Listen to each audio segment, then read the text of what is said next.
예, 오늘 강의를 시작하면서 제가 첫 번째 시간에는 창세기를 마치고 두 번째 시간에는 탈출기로 넘어갈 것 같다라고 말씀을 드렸는데 역시 인간은 계획하고 하느님은 비웃으신다라는 그 격언대로 생각대로 되지 않았네요. 그리고 어떻게 보면 오늘 강의로서 창세기를 딱 끝내는 게 좋았는데 탈출기로 넘어갈 수밖에 없는 상황인 것 같아서 조금 좀 찜찜했거든요. 하루 딱 강의하면서 창세기 탁 마무리하면 좋은데, 그래서 어떻게 보면 또 잘 된 그런 면도 있습니다. 자, 그러면은 이제 창세기 마지막 장 50장 함께 읽어보겠습니다. 그러자 요셉은 아버지의 얼굴에 엎드려 울며 입을 맞추었다. 그런 다음 요셉이 자기 시위들에게 아버지의 몸을 방부 처리하도록 명령하자 시위들이 이스라엘의 몸을 방부 처리하였다. 그들이 이 일을 하는데 40일이 걸렸다. 방부 처리를 하는 데에는 그만큼 시일이 걸리는 것이다. 그리고 이집트인들은 야곱의 죽음을 애도하며 70일 동안 곡을 하였다. 곡하는 기간이 지나자 요셉이 파라오의 궁궐 사람들에게 말하였다. 여러분이 나에게 호의를 베풀어 준다면 파라오께 이렇게 말씀을 전해주시오. 저의 아버지가 내가 죽거든 내가 가나안 땅에 나를 위해서 파놓은 무덤에 묻어라 하며 저에게 맹세하게 하였습니다. 그러니 제가 올라가서 아버지의 장사를 지낼 수 있게 해주십시오. 그런 다음 제가 돌아오겠습니다. 파라오는 아버지가 그대에게 맹세하게 한 대로 올라가서 그분의 장사를 지내시오 하고 윤허하였다. 이리하여 요셉은 아버지의 장사를 지내러 올라갔다. 그와 함께 파라오의 모든 신하와 파라오 궁궐의 원로들과 이집트 땅의 모든 원로, 그리고 요셉의 온 집안과 그의 형제들과 아버지의 집안 사람들이 올라갔다. 그들의 아이들과 양떼와 소떼만 고센 지방에 남겨두었다. 또 병거와 기병까지 요셉과 함께 올라가니 그것은 굉장한 행렬이었다. 그들은 요르단 건너편에 있는 고레나탓에 이르러 크고 아주 장엄하게 호곡하였다. 요셉은 이랫동안 아버지의 죽음을 애도하였다. 그 지방에 사는 가나안족은 고레나탓에서 애도하는 것을 보고 이것이 이집트인들의 장엄한 애도로구나 하고 말하였다. 그리하여 그곳의 이름을 아벨 미츠라임이라 하였다. 그곳은 요르단 건너편에 있다. 야곱의 아들들은 아버지가 분부한 대로 하였다.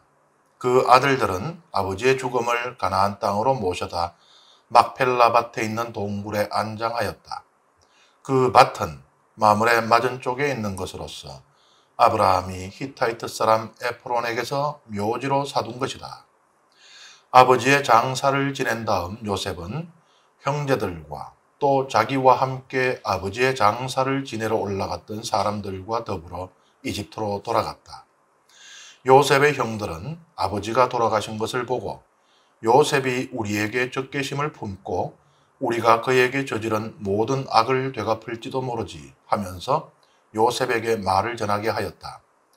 아우님의 아버지께서 돌아가시기 전에 이렇게 분부하셨네.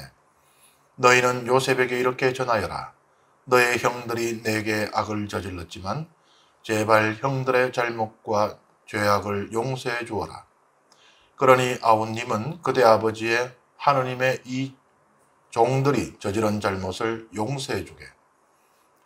요셉은 그들이 자기에게 이렇게 말한 것을 듣고 울었다. 이어 요셉의 형제들도 직접 와서 그 앞에 엎드려 말하였다. 이제 우리는 아우님의 종들일세. 그러자 요셉이 그들에게 대답하였다. 두려워하지들 마십시오. 내가 하느님의 자리에라도 있다는 말입니까? 형제들은 나에게 악을 꾸몄지만 하느님께서는 그것을 선으로 바꾸셨습니다. 그것은 오늘 그분께서 이루신 것처럼 큰 백성을 살리시려는 것이었습니다. 그러니 이제 두려워하지들 마십시오. 내가 여러분과 여러분의 아이들을 부양하겠습니다. 이렇게 요셉은 그들을 위로하며 다정하게 이야기하였다. 이렇게 해서 요셉과 그 아버지의 집안이 이집트에 자리 잡고 살게 되었다. 요셉은 110년을 살았다. 그러면서 요셉은 에프라임에게서 3대를 보았다. 므낫세의 아들 마키르의 아들들도 태어나 요셉 무릎에 안겼다. 요셉이 자기 형제들에게 말하였다. 나는 이제 죽습니다.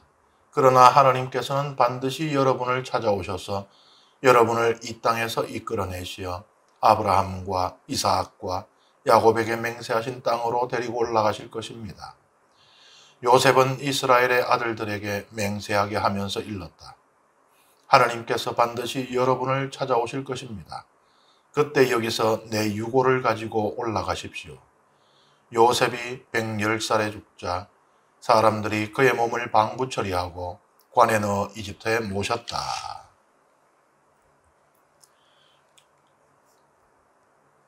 야곱의 장례 장면이 나오죠. 성경에 나오는 모든 장례 장면 가운데 가장 성대합니다. 파라오의 장례에 버금가는 그런 규모인데요. 먼저 여기 보면은 시들이 이스라엘에, 그러니까 야곱의 몸을 방부 처리하였다 이렇게 나오잖아요. 이 미라로 이제 만든다는 이야기거든요. 나중에 요셉 자신도 죽은 뒤에 미라가 되어서 이집트에 묻혀 있다가 나중에 출애굽 때 후손들의 손에 운반되어서 가나안 땅에 들어가게 됩니다. 그런데 가나안 땅에 들어가서 요셉이 묻히게 되는 것은 자기 조상들이 있는 아브라함과 이삭과 야곱이 있는 헤브론의 막펠라 동굴이 아니고 스켐입니다. 그것은 이제 나중에 다시 말씀드리겠어요. 그 의미가 무슨 의미가 있는지는. 미라를 만드는 방법, 미라 죄조법을 소개를 하고 있어요. 40일. 그러니까 이 장기를 제거한 시신을 방부 처리액이 있어요. 액체 안에 40일 동안 담아두는 그런 방식입니다. 근데 여기 보면은 시인들이 했다. 시인은 이제 우리 뭐 조선 시대나 이렇게 따지면은 허준, 의라고 볼 수 있죠. 파라오의 주치의라고 볼 수 있는데, 그런데 요거는 이제 역사적인 사실하고는 좀 차이가 있을 수가 있었어요. 왜냐하면은 이 미라를 만드는 것은 그냥 시신이 썩는 게 싫어서 내 조상들의 시신이 영원하기를 바라서가 아니고 종교적인 행위입니다. 종교적인 목적이 있어요. 그 부활을 꿈꾸고 있는 것이거든요. 그러니까는 이 미라를 만드는 일은 누가 했는가 하면 사제들이 했습니다. 종교적인 행위이기 때문에. 미라는 사후의 영혼을 다시 담을 용기거든요. 그릇이거든요. 그러니까 시가 아마 하진 않았을 거예요. 사제들이 아마 했을 겁니다. 그런데 야곱을 미라 처리한 이유는 그런 이집트의 종교적인 어떤 관성 때문이 아니겠죠. 야곱의 후손들은 하느님을 믿고 있었던 사람들이기 때문에 이집트인들의 그 믿음을 따르진 않았을 겁니다. 그냥 단순히 먼 길을 가야 되잖아요. 가나안까지. 그 사이에 부패하는 것을 막고자 미라 처리를 했다라고 볼 수 있습니다. 여기 보면은 야곱의 죽음을 애도하며 70일 동안 곡을 했다고 하는데, 이것은 이제 미라 만드는 기간까지 다 포함된 거예요. 그러니까 야곱이 사망하고 미라 만드는 기간이 40일, 그리고 미라가 만들어진 뒤에도 더 30일 동안 이 곡을 한 것이죠. 그래서 이제 70일인데 일반적인 애도 기간은 7일입니다. 뭐 우리는 보통 사흘이죠. 3일장이니까. 근데 보통 여기서는 7일인데 70일이라고 하는 것은 굉장히 긴 거죠. 일반적인 애도 기간의 10배입니다. 그런데 왜 또 딱 70일이냐? 80일이면 더 좋을 텐데, 90일이면 더 좋을 텐데 넘어설 수가 없는 존재가 하나 있잖아요. 파라오의 애도 기간이 72일입니다. 그러니까 파라오의 애도 기간보다는 길 수가 없으니까 70일로 이렇게 한 것이죠. 여기 보면은 요셉이 왜 야곱의 시신을 운구해서 가나안 땅까지 가서 거기에 매장을 해야 하는지를 파라오에게 이제 설명을 하고 허락을 받기 위해서 설득을 하는데 아버지 야곱이 본인이 묻히려고 직접 파나온 무덤이다라고 말을 합니다. 근데 그렇지 않죠. 아브라함이 조성한 가족 묘이죠. 그리고 여기 보면은 야곱의 마지막 유언에서 뭐라 그래요? 나는 이집트 땅에 묻히기 싫다. 할 수 없이 내려오긴 했지만 나 여기서 죽을 줄은 몰랐다. 돌아가지 못하고 고향에. 죽은 뒤에라도 나는 고향 가겠다. 나 여기 있기 싫다. 이 말은 싹 뺐죠. 왜냐하면 파라오가 기분 나빠할 거 아니에요. 여기 뭐 어때서 우리 땅이 어때서 이럴 수 있잖아요. 그래서 민감한 말은 싹 빼고 우리 아버지가 그렇게 묻히려고 직접 파기까지 한 무덤이니까 거기 묻어드려야 안 되겠습니까? 이렇게 이제 설득을 하는 것이에요. 그리고 이집트로 꼭 돌아오겠습니다 하는 거예요. 왜냐? 요셉은 이집트에 있어서는 없어서는 안 될 중요한 사람이 되어버렸잖아요. 그러니까 파라오는 혹시 요셉이 이거 저 고향 갔다가 안 오면 어쩌나 노심초사하고 있는 거죠. 그러니까는 걱정하지 마세요. 돌아오겠습니다. 아유 우리 아버지 진짜 그 간절한 소원만 아니면 내가 안 가겠는데 할 수 없이 가긴 가야 됩니다. 이러고 있는 것이에요. 그러니까 여기 보면은 모든 야곱의 가문 사람들이 다 올라가질 않아요. 여기 보면은 아이들과 양떼와 소떼는 고센 지방에 그대로 남겨둡니다. 일종의 볼모로 해석을 하기도 해요. 애들 잡아놓으면 요셉 네가 안 올 거야? 이런 거죠. 그리고 여기 보면은 병거와 기병까지 간 것은 이제 그 장래 행렬을 아주 웅장하고 성대하게 하기 위한 파라오의 배려로도 보이지만 다른 한편으로는 요셉이 어디로 도망가면 잡아와야 되는 감시병들의 역할도 하고 있다라고도 볼 수 있습니다. 이게 이제 전체 맥락 안에서 볼 때 그런 거예요. 예, 요셉의 말을 들어보면은 파라오가 얼마나 집착을 하고 있는지 그리고 요셉이 돌아오지 않을까봐 우려를 하고 있는지가 드러나기 때문에 그 맥락에서 볼 때는 이제 이런 해석들도 가능하다는 것이죠. 여기 보면은 고렌 아탓에 이르러 합니다. 고렌 아탓이라는 지명이 나와요. 요르단 동쪽에 있다 그러는데 고렌 아탓이 이게 지금도 이제 막펠라에 가면은 여기 보면은 야곱의 무덤이 있어요. 요 배려를 해놨어요. 그 헤브론의 그 막펠라 무덤에 가보신 분들은 알겠지만은 이 무덤들이 띄엄띄엄 이렇게 떨어져 있잖아요. 그런데 요는 부부가 딱 마주보고 있어요. 여기는 야곱의 무덤이고 요 레아의 무덤입니다. 둘이 딱 마주보고 있어요. 고렌 아탓은 여기만 나와요. 성경에서. 어딘지를 우리가 확정하기가 좀 어렵습니다. 정확한 위치는 알 수가 없고요. 다만 이 장래 행렬의 코스는 대략 이렇게 추정할 수 있어요.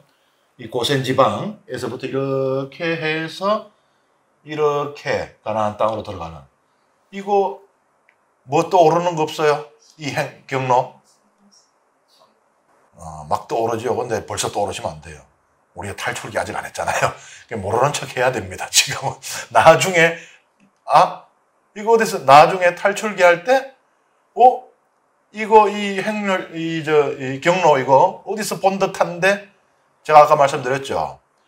야곱이 굳이 막펠라까지 가서 묻혀야 되는 이유는 조상들의 무덤으로 가기 위한 것 뿐만 아니라 이스라엘의 출애굽을 미리 보여주고 있다 그랬잖아요. 경로도 그대로 보여주고 있는 것입니다. 아마 고렌 아탓은 이쪽 어디에 있었을 것으로는 추정이 되는데 정확하게 오늘날 현재 지명으로 어디인지는 확인할 수는 없고요. 이것을 이제 출애굽을 미리 보여준 걸로 해석하는 이유가 이게 훨씬 단거리잖아요. 짧은 거리잖아요. 이게 바로 올라가면 되는데 그리고 출애굽할 때야 이쪽에 이집트에 요새들이 절비하게 있었기 때문에 피해서 가느라고 돌아갔지만 지금 이집트에서 가는 건데 병거와 기병의 호위까지 받아서 이렇게 안 갈 이유가 없어요. 그래서 이것은 출애굽의 경로를 미리 보여주는 것이고 뭐 예행 연습이라고도 할 수 있겠죠. 그리고 이것은 뭐 성경에는 나오지 않습니다만은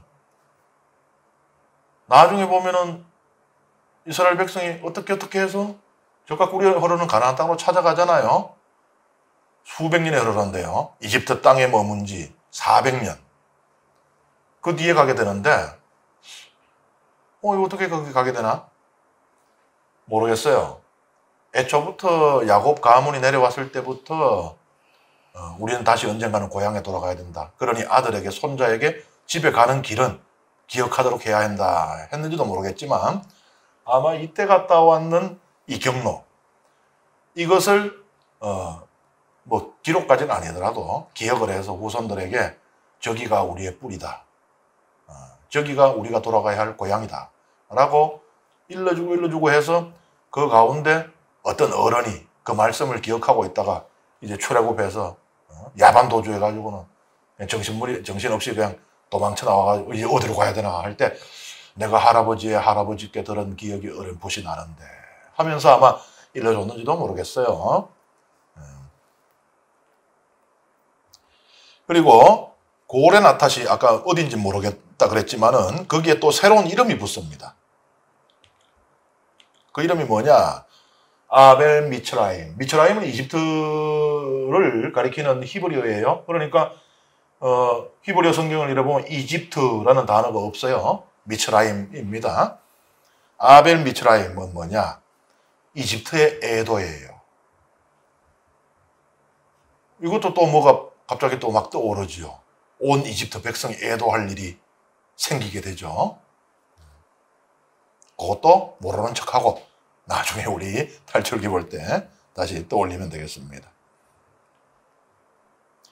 그러니까 야곱의 죽음과 장래 이야기는 출애굽을 미리 예언하고 미리 실행하고 있는 것이에요. 제가 말씀드리잖아요.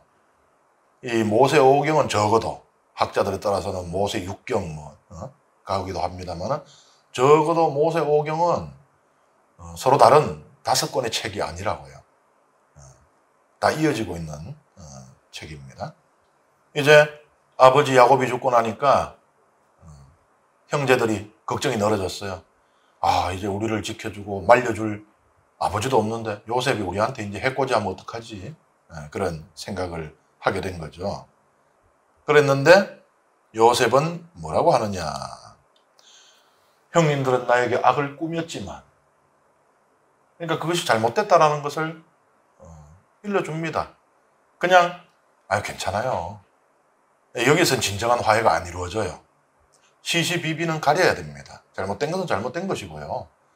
그리고 그 잘못됨에도 불구하고 용서하는 것이지 괜찮아요. 뭐 거긴 무슨 잘못이라고 여기서 진정한 화해가 이루어지지 않아요. 내 속에 있는 이 원한이 사라지지도 않고요. 그리고 이것을 하느님의 신앙 안에서 큰 틀 안에서 이해를 합니다. 형들이 한 일은 분명히 잘못된 것입니다. 그것은 악입니다. 하지만 그 악이 선이 되게 하나님께서는 하셨고 그 악이 결국은 우리 가문을 살려냈습니다. 라는 것이에요. 그렇기 때문에 내가 형들에게 보복할 이유가 없습니다. 이제 이 이야기를 하는 것이죠. 이게 이제 형들에게는 큰 위안이 됐을 겁니다. 그냥 괜찮아. 형, 뭐 우리 어렸는데 그럴 수 있지 뭐. 이래서 아마 계속 살아가면서 또 수틀리면 자가 우리 족치면 어떡하지? 이랬을 거예요. 근데 이 말을 듣는 순간 이제 요셉에게는 원한이 없구나. 그걸 아마 느꼈을 것입니다. 요셉은 하나님께서는 악에서도 선을 끌어내시고 우리가 이해하지 못하는 고통에도 하나님의 심오한 뜻이 있음을 알려주고 있습니다. 그리고 요셉이 3대를 보았다라고 나옵니다. 이것은 하나님의 은혜와 축복의 징표예요. 그리고 요셉이 110세에 죽는다고 나와요. 110년을 살았다. 사실 성조들의 수명에 비하면 좀 많이 짧죠. 근데 지금 요셉이 어디에 있는가를 생각해야 돼요. 요셉이 지금 이집트에 있잖아요. 그러니 비교 대상은 이집트인들입니다. 이집트인들이 볼 때 요셉이 110년을 살았다는 게 무슨 의미인가? 예를 들어서 우리가 뭐 아브라함의 수명이라든지 이것을 이상적인 수명으로 생각을 하잖아요. 하느님의 복을 받은 사람, 하느님의 길을 따라 걸은 사람, 하느님과 함께한 사람이 누리는 장수의 상징으로 보잖아요. 이집트인들에게도 그런 게 있어요. 그 이집트인들에게 그거는 아주 스케일이 작아요. 110년입니다. 그러니까 이집트에서 110세까지 살았다는 것은 이 가나안에서 900 몇십 년, 800 몇십 년 살았다는 것과 같은 의미가 돼요. 그러니 여기서 요셉은 성도들에 비해서 단명이다, 단명.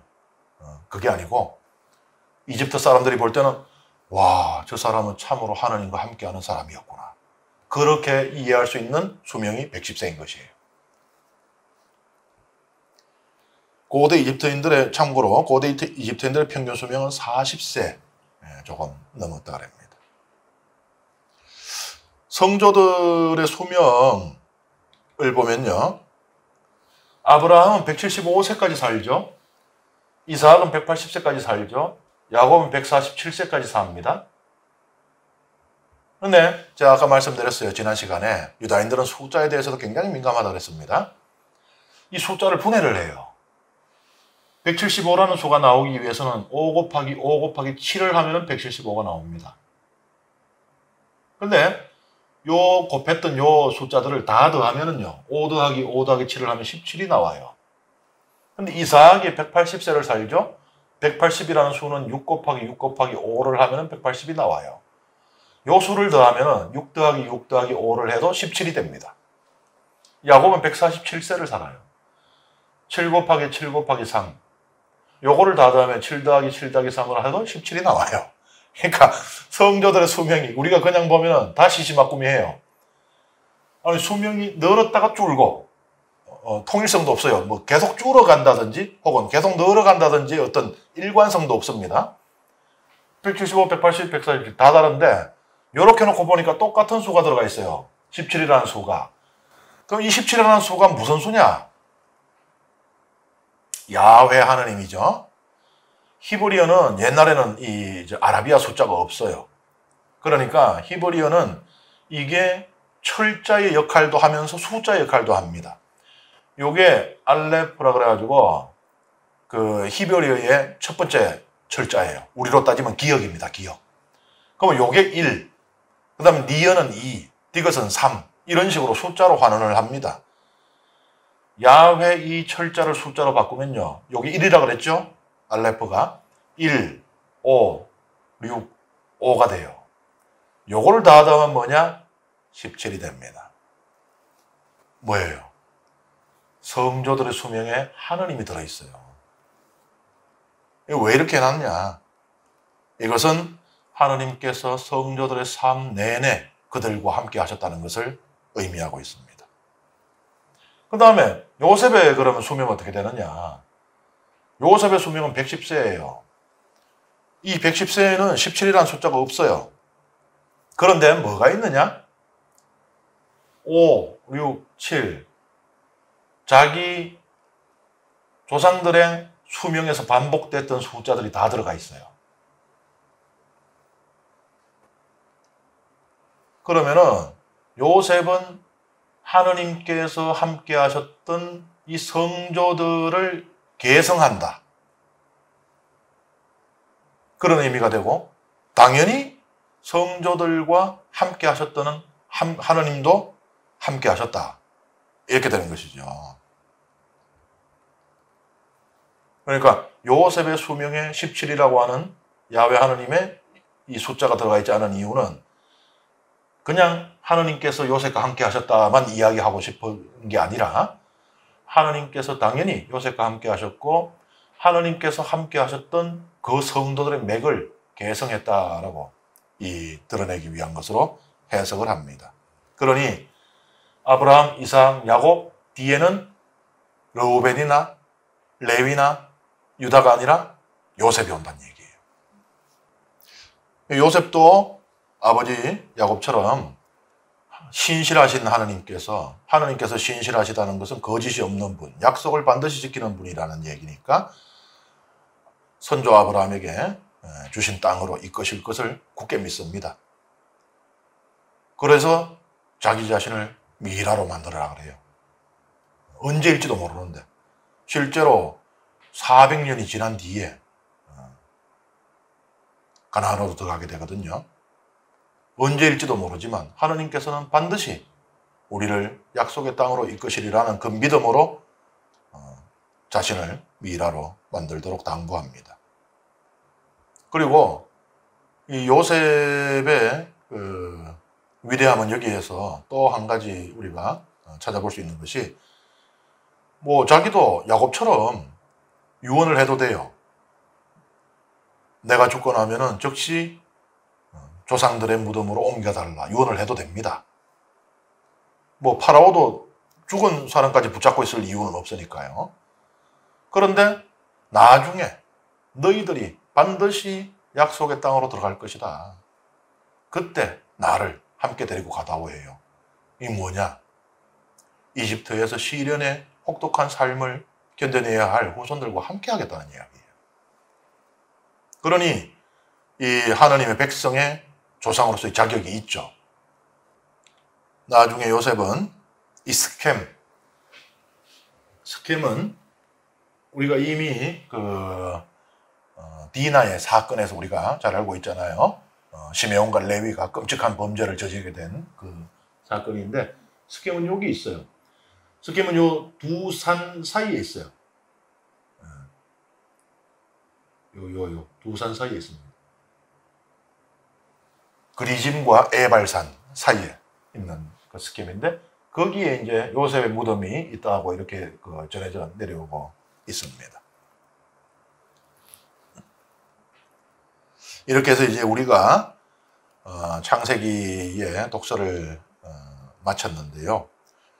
창세기라는 책의 제목을 이렇게 듣게 되면은 세상 창조 이야기 떠오르잖아요.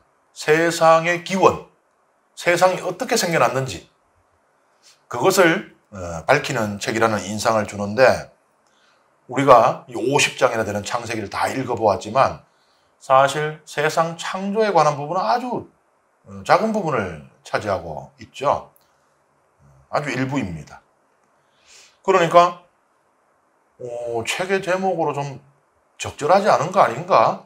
책이 이만큼 두꺼운데 제목을 붙이는데 앞에 요만큼 얘기했는 걸로 이 책의 제목을 붙인다? 좀 적절치 않은 거 아닌가? 이런 생각도 아마 할 수 있을 것이죠. 그렇지만 이 창세기라고 하는 제목은 아주 중요한 사실 한 가지를 분명히 하고 있습니다. 세상은 스스로 존재하는 자연, 자연이라는 게 그렇잖아요. 스스로 존재하니까 자연이잖아요. 그것이 아니라 하느님의 작품이라는 진리를 밝히고 있습니다. 그렇다고 해서 이것이 과학자들이 주장하는 세상 생성의 이치들을 다 부정하는 것이 아닙니다. 과학자들이 뭐 세상이 어떻게 생겼는지 이런저런 이론들, 가설들을 주장하잖아요. 예를 들어서 빅뱅, 뭐 우주 대폭발로 세상이 생겼다라든지 이런 이론들이 있지 않습니까? 우리는 그것을 다 부정하지 않아요. 종교는 과학과 대립되지 않습니다. 과학을 부정하고 과학과 맞서지 않아요. 빅뱅을 통해서 생겨났던 그 어떤 다른 방식으로 생겨났던 창세기가 말하는 것은 무엇인가 하면요.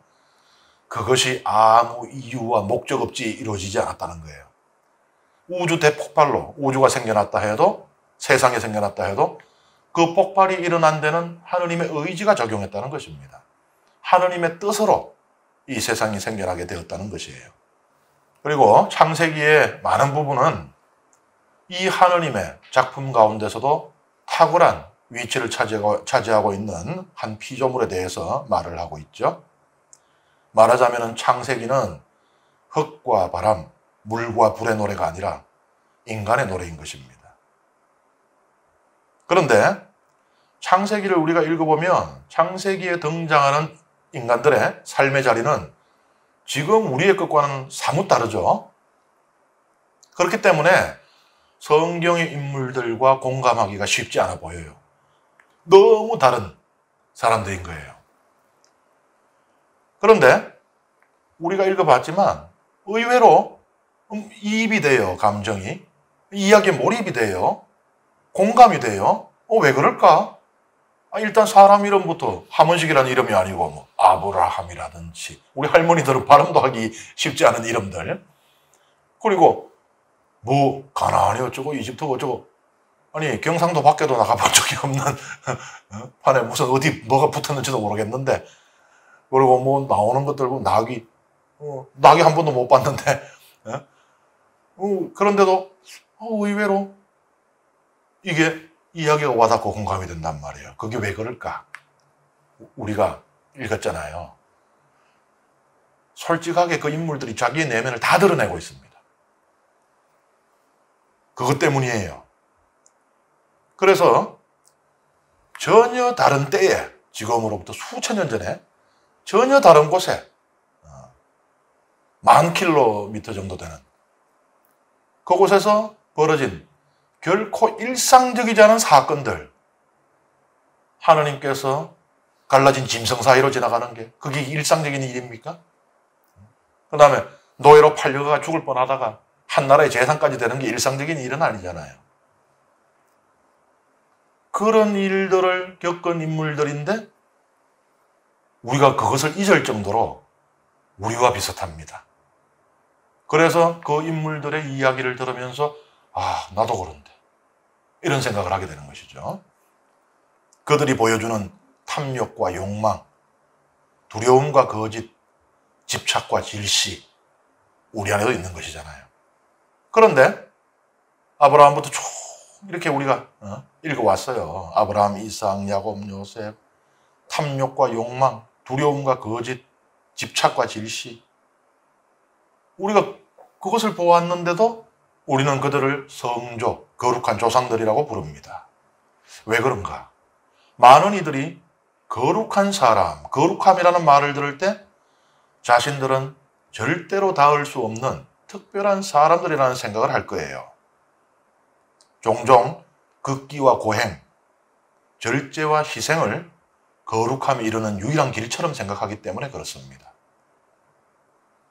그런 면에서 본다면 성조들은 사실 일생을 사막 한가운데서라든지 절벽 위나 기둥 위에서 금욕적으로 살았던 교회의 성인들보다 더 거룩하지 않다고 보여지죠. 하지만 성조들의 거룩함은 여기에 있는 것 같습니다. 성조들은 자신들의 나약함과 부족함에도 불구하고 회개하고 변화할 수 있었던 사람들입니다. 그렇기 때문에 거룩하고요. 또 그들이 어떻게 회개하고 변화할 수 있었을까? 하느님께 대한 경외와 신뢰 때문입니다. 하느님을 두려워할 줄 알았기 때문에 변화할 수 있었고 하느님을 믿었기 때문에 내가 돌아오면 하느님께서 나를 받아주시고 나에게 복을 주시리라는 그 믿음이 있었기 때문에 변화할 수 있었습니다. 내가 변해봐야 외적인 상황이 아무것도 변하지 않는다면 나 혼자 변해봐야 세상 아무것도 변하지 않는다면 변할 이유가 없죠. 회개는 왜 합니까? 그래서 이들의 회개와 변화에는 하나님께 대한 경외심과 하나님께 대한 신앙이 바탕이 되고 있는 것이에요. 그러니 이들을 거룩하다고 말하는 것입니다.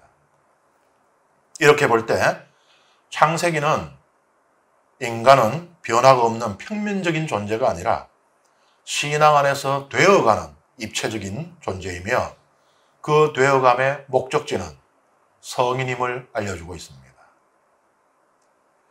그래서 토마스 아퀴나스 성인이 고백했듯이 우리가 희망이 없는 곳에도 희망할 수 있게 해줍니다. 지금 우리가 어떠한 사람이든 상관이 없다는 것이에요. 지금 내가 무엇을 하는 사람이든 내가 무엇을 해왔든 관계가 없다는 것입니다. 내가 무엇이 되어갈 것인가? 내가 어떻게 변할 것인가? 이게 중요하다는 것이죠. 그래서 창세기 아마 성경 공부할 때 많이들 하셨을 거예요.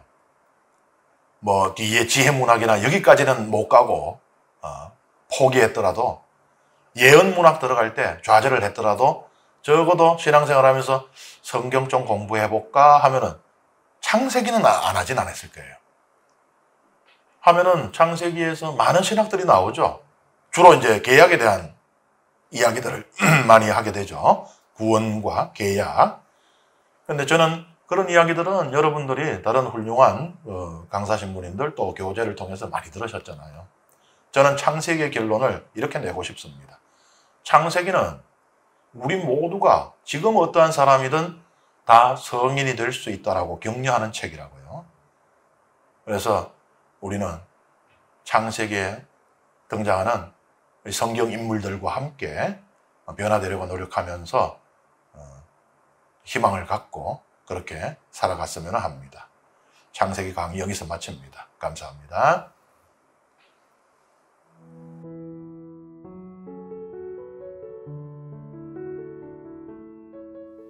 성부와 성자와 성령의 이름으로 아멘. 영광이 성부와 성자와 성령께 처음과 같이 이제와 항상 영원히 아멘. 성부와 성자와 성령의 이름으로 아멘.